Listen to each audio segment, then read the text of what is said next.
guardagujas, Juan José Arreola.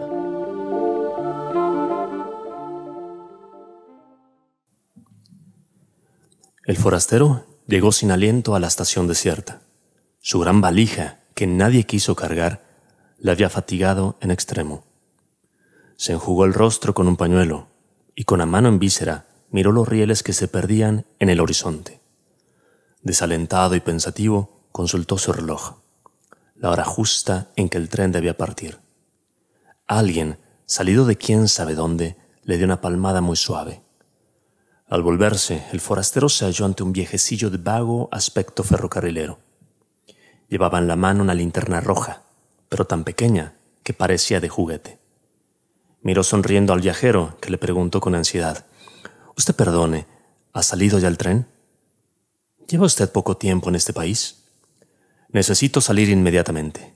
Debo hallarme en T mañana mismo». Se ve que usted ignora las cosas por completo. Lo que debe hacer ahora mismo es buscar alojamiento en la fonda para viajeros, y señaló un extraño edificio ceniciento que más bien parecía un presidio. «Pero yo no quiero alojarme, sino salir en el tren. Alquile usted un cuarto inmediatamente, si es que lo hay. En caso de que pueda conseguirlo, contrátelo por mes. Le resultará más barato y recibirá mejor atención». «¿Está usted loco? Yo debo llegar a T mañana mismo». «Francamente debería abandonarlo a su suerte. Sin embargo, le daré unos informes. Por favor, este país es famoso por sus ferrocarriles, como usted sabe. Hasta ahora no ha sido posible organizarlos debidamente, pero se han hecho ya grandes cosas en lo que refiere a la publicación de itinerarios y a la expedición de boletos. Las guías ferroviarias abarcan y enlazan todas las poblaciones de la nación. Se expenden boletos hasta para las aldeas más pequeñas y remotas. Falta solamente que los convoyes cumplan las indicaciones contenidas en las guías y que pasen efectivamente por las estaciones. Los habitantes del país así lo esperan. Mientras tanto, aceptan las irregularidades del servicio, y su patriotismo les impide cualquier manifestación de desagrado. Pero, ¿hay un tren que pasa por esta ciudad? Afirmarlo equivaldría a cometer una inexactitud. Como usted puede darse cuenta, los rieles existen, aunque un tanto averiados.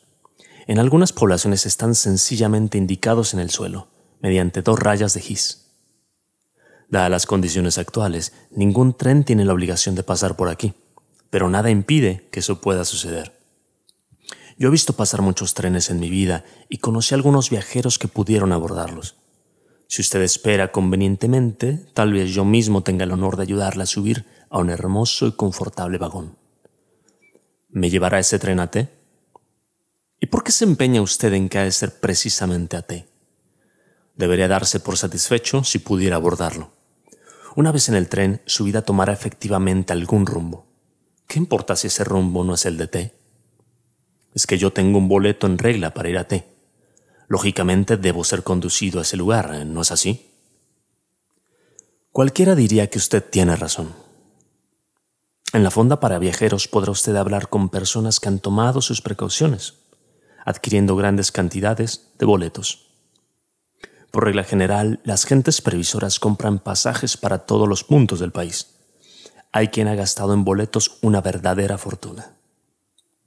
Yo creí que para ir a T me bastaba un boleto. Mírelo usted. El próximo tramo de los ferrocarriles nacionales va a ser construido con el dinero de una sola persona que acaba de gastar su inmenso capital en pasajes de ida y vuelta para un trayecto ferroviario cuyos planes, que incluyen extensos túneles y puentes, ni siquiera han sido aprobados por los ingenieros de la empresa. Pero el tren que pasa por T, ¿ya se encuentra en servicio? Y no solo ese, en realidad hay muchísimos trenes en la nación, y los viajeros pueden utilizarlos con relativa frecuencia, pero tomando en cuenta que no se trata de un servicio formal y definitivo. En otras palabras, al subir a un tren, nadie espera ser conducido al sitio que desea. ¿Cómo es eso? En su afán de servir a los ciudadanos, la empresa debe recurrir a ciertas medidas desesperadas. Hace circular trenes por lugares intransitables. Esos convoyes expedicionarios emplean a veces varios años en su trayecto. y la vida de los viajeros sufre algunas transformaciones importantes. Los fallecimientos no son raros en tales casos, pero la empresa, que todo lo ha previsto, añade a esos trenes un vagón capilla ardiente y un vagón cementerio. Es motivo de orgullo para los conductores depositar el cadáver de un viajero, lujosamente embalsamado, en los andenes de la estación que prescribe su boleto. En ocasiones, esos trenes forzados recorren trayectos en que falta uno de los rieles. Todo un lado de los vagones se estremece lamentablemente con los golpes que dan las ruedas sobre los durmientes. Los viajeros de primera, es otra de las previsiones de la empresa, se colocan del lado en que hay riel. Los de segunda padecen los golpes con resignación. Pero hay otros tramos en que faltan ambos rieles. Allí, los viajeros sufren por igual, hasta que el tren queda totalmente destruido. ¡Santo Dios! Mire usted, la aldea de F surgió a causa de uno de sus accidentes. El tren fue a dar en un terreno impracticable. Lijadas por la arena, las ruedas se gastaron hasta los ejes. Los viajeros pasaron tanto tiempo juntos que de las obligadas conversaciones triviales surgieron amistades estrechas. Algunas de esas amistades se transformaron pronto en idilios, y el resultado ha sido F, una aldea progresista llena de niños traviesos que juegan con los vestigios enmohecidos del tren. Dios mío, yo no estoy hecho para tales aventuras. Necesita usted ir templando su ánimo. Tal vez llegue usted a convertirse en héroe. ¿No cree que faltan ocasiones para que los viajeros demuestren su valor y sus capacidades de sacrificio? Recientemente, 200 pasajeros anónimos escribieron una de las páginas más gloriosas en nuestros anales ferroviarios. Sucede que en un viaje de prueba, el maquinista advirtió a tiempo una grave omisión de los constructores de la línea. En la ruta faltaba el puente que debía salvar un abismo. Pues bien, el maquinista, en vez de poner en marcha hacia atrás, arengó a los pasajeros y obtuvo de ellos el esfuerzo necesario para seguir adelante. Bajo esa enérgica dirección, el tren fue desarmado pieza por pieza y condecido en hombros al otro lado del abismo, que todavía reserva la sorpresa de contener en su fondo un río caudaloso. El resultado de la hazaña fue tan satisfactorio que la empresa renunció definitivamente a la construcción del puente, conformándose con hacer un atractivo descuento en las tarifas de los pasajeros que se atreven a afrontar esa molestia suplementaria. Pero yo debo llegar a T mañana mismo. Muy bien, me gusta que no abandone usted su proyecto. Se ve que usted es un hombre de convicciones. Alójese por lo pronto en la fonda y tome el primer tren que pase. Trate de hacerlo cuando menos. 1000 personas estarán para impedírselo. Al llegar a un convoy, los viajeros, irritados por una espera demasiado larga, salen de la fonda en tumulto para invadir ruidosamente la estación. Muchas veces provocan accidentes con su increíble falta de cortesía y de prudencia. En vez de subir ordenadamente, se dedican a aplastarse unos a otros. Por lo menos se impiden para siempre el abordaje. Y el tren se va dejándolos amotinados en los andenes de la estación. Los viajeros, agotados y furiosos, maldicen su falta de educación y pasan mucho tiempo insultándose y dándose de golpes. ¿Y la policía no interviene? Se ha intentado organizar un cuerpo de policía en cada estación, pero la imprevisible llegada de los trenes hacía tal servicio inútil y sumamente costoso. Además, los miembros de ese cuerpo demostraron muy pronto su venalidad, dedicándose a proteger la salida exclusiva de pasajeros adinerados que les daban a cambio de esa ayuda todo lo que llevaban encima. Se resolvió entonces el establecimiento de un tipo especial de escuelas, donde los futuros viajeros reciben lecciones de urbanidad y un entrenamiento adecuado. Allí se les enseña la manera correcta de abordar un convoy, aunque esté en movimiento y a gran velocidad. También se les proporciona una especie de armadura para evitar que los demás pasajeros les rompan las costillas. Pero una vez en el tren, ¿está uno a cubierto de nuevas contingencias? Relativamente. Solo le recomiendo que se fije muy bien en las estaciones. Podría darse el caso de que usted creyera haber llegado a T y solo fuese una ilusión. Para regular la vida a bordo de los vagones demasiado repletos, la empresa se ve obligada a echar mano de ciertos expedientes. Hay estaciones que son pura apariencia. Han sido construidas en plena selva y llevan el nombre de alguna ciudad importante. Pero basta poner un poco de atención para descubrir el engaño. Son como las decoraciones del teatro, y las personas que figuran en ellas están llenas de aserrín. Esos muñecos revelan fácilmente los estragos de la intemperie, pero son a veces una perfecta imagen de la realidad. Llevan en el rostro las señales de un cansancio infinito. Por fortuna, T no se halla muy lejos de aquí. Pero carecemos por el momento de trenes directos. Sin embargo, no debe excluirse la posibilidad de que usted llegue mañana mismo, tal como desea. La organización de los ferrocarriles, aunque deficiente, no excluye la posibilidad de un viaje sin escalas. Vea usted, hay personas que ni siquiera se han dado cuenta de lo que pasa. Compran un boleto para ir a T. Viene un tren, suben y al día siguiente oyen que el conductor anuncia: «Hemos llegado a T». Sin tomar precaución alguna, los viajeros descienden y se hallan efectivamente en T. ¿Podría yo hacer alguna cosa para facilitar ese resultado?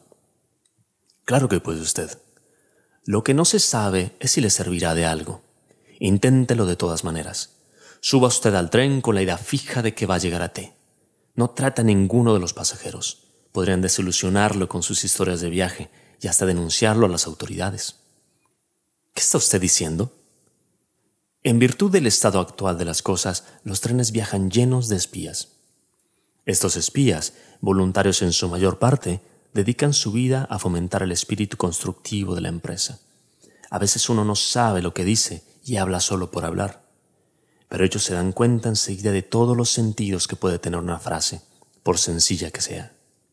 Del comentario más inocente saben sacar una opinión culpable. Si usted llegara a cometer la menor imprudencia, sería prendido sin más.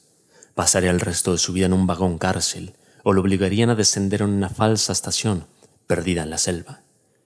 Viaje usted lleno de fe. Consuma la menor cantidad posible de alimentos y no ponga los pies en el andén antes que vea ante alguna cara conocida. Pero yo no conozco ante a ninguna persona. En ese caso, redoble usted sus precauciones. Tendrá, se lo aseguro, muchas tentaciones en el camino. Si mira usted por las ventanillas, está expuesto a caer en la trampa de un espejismo. Las ventanillas están provistas de ingeniosos dispositivos que crean toda clase de ilusiones en el ánimo de los pasajeros. No hace falta ser débil para caer en ellas. Ciertos aparatos, operados desde la locomotora, hacen creer, por el ruido y los movimientos, que el tren está en marcha.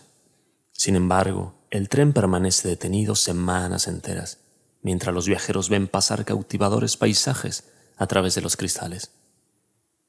¿Y eso qué objeto tiene? Todo esto lo hace la empresa con el sano propósito de disminuir la ansiedad de los pasajeros y de anular en todo lo posible las sensaciones de traslado. Se aspira a que un día se entreguen plenamente al azar, en manos de una empresa omnipotente, y que ya no les importe saber a dónde van ni de dónde vienen. ¿Y usted ha viajado mucho en los trenes? Yo, señor, solo soy el guardagujas. A decir verdad, soy un guardagujas jubilado, y solo aparezco aquí de vez en cuando para recordar los buenos tiempos. No he viajado nunca, ni tengo ganas de hacerlo. Pero los viajeros me cuentan historias. Sé que los trenes han creado muchas poblaciones además de la aldea de F, cuyo origen le he referido. Ocurre a veces que los tripulantes de un tren reciben órdenes misteriosas. Invitan a los pasajeros a que desciendan de los vagones, generalmente con el pretexto de que admiren las bellezas de un determinado lugar. Se les habla de grutas, de cataratas o de ruinas célebres. 15 minutos para que admiren ustedes la gruta tal o cual, dice amablemente el conductor. Una vez que los viajeros se hallan a cierta distancia, el tren escapa a todo vapor. ¿Y los viajeros? Vagan desconcertados de un sitio a otro durante algún tiempo, pero acaban por congregarse y se establecen en colonia.